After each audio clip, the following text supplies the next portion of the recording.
जय हिंद, जोहार।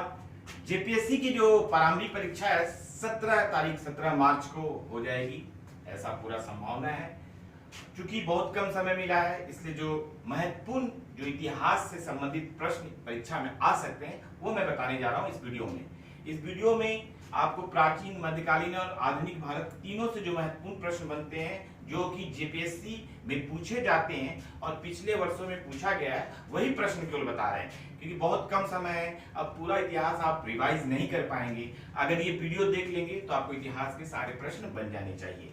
आप लोगों का बहुत बहुत धन्यवाद और बेस्ट ऑफ लक। अब हम लोग शुरू करते हैं इतिहास के जो महत्वपूर्ण जो तथ्य है, जो आपको इंडियन हिस्ट्री से आने वाले हैं जेपीएससी में, वो बताने जा रहे हैं। सबसे महत्वपूर्ण है कि विजयनगर साम्राज्य का संस्थापक कौन थे? तो हरिहर एवं भुक्का थे, जो संगम डायनेस्टी से थे। इसकी स्थापना 1336 में हुई थी और उस समय जो है दिल्ली सल्तनत में गयासुद्दीन तुगलक थे, मोहम्मद बिन तुगलक था। तो मोहम्मद बिन तुगलक जो है इस समय में आपको बहुत महत्वपूर्ण शासक था, जो कि दिल्ली सल्तनत जब था उस समय उसका शासक था, जिसमें हरिहर और भुक्का ने जो है विजयनगर साम्राज्य की स्थापना की।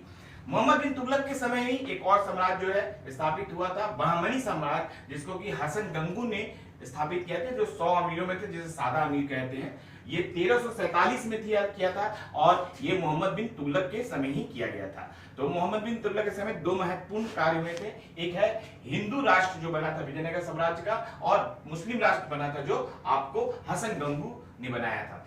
उसके बाद देखते हैं भारत का नेपोलियन किसे कहते हैं? ये समुद्रगुप्त। ये बहुत बार परीक्षा में आता है, ये बहुत ही महत्वपूर्ण प्रश्न है। और उसी के साथ देखते हैं पूना समझौता।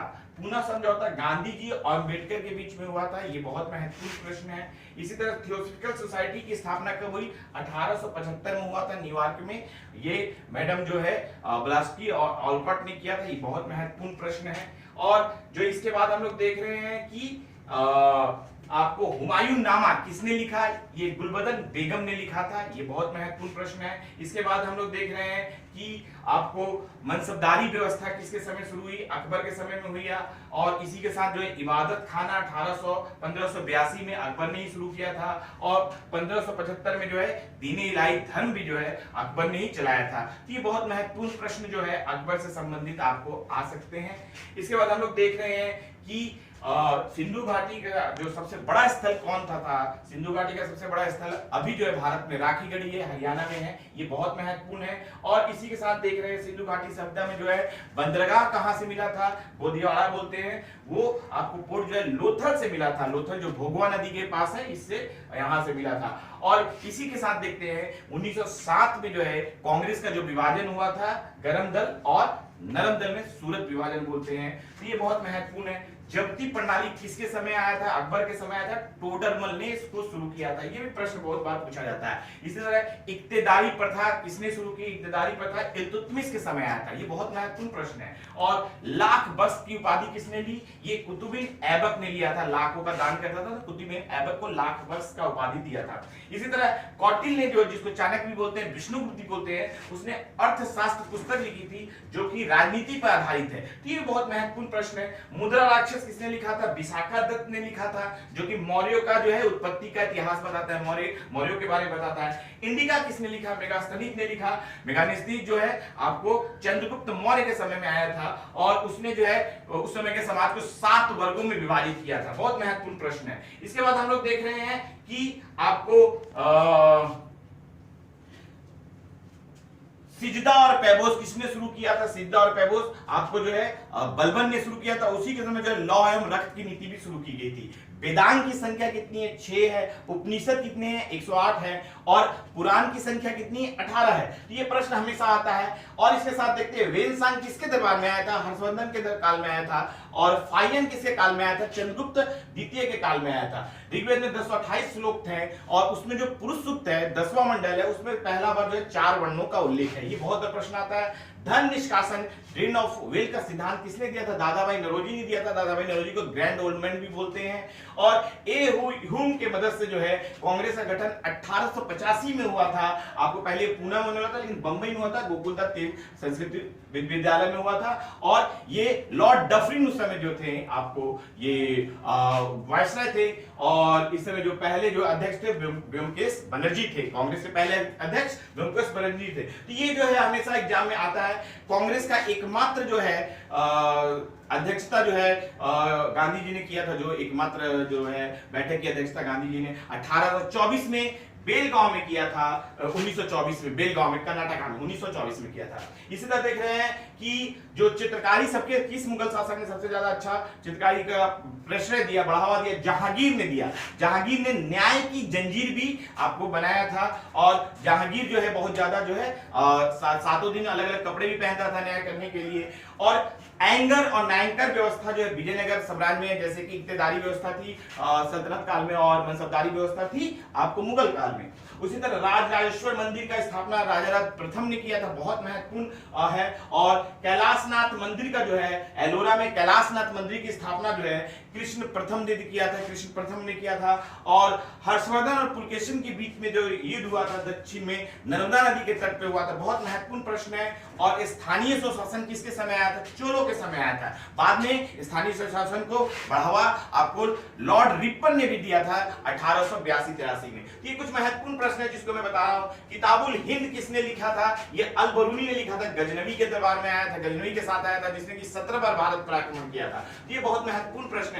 और लक्ष्मी की आकृति सिक्कों पे मिलती है, मोहम्मद गौरी की आकृति मिलती है। और उसने जो है तराइन के पहले युद्ध में जो उसकी हार हो गई थी पृथ्वीराज चौहान से 1191 में हुआ था, 1192 में तराइन का दूसरा युद्ध हुआ था जिसमें पृथ्वीराज चौहान हार गया था और मोहम्मद गौरी जीत गया था। तो दूसरा बाद युद्ध के बाद ही उसने जो है अपनी जो जितनी भी सल्तनत थी वो जो है कुतुबुद्दीन ऐबक को देके वापस चला गया था और सल्तनत काल की स्थापना हुई थी।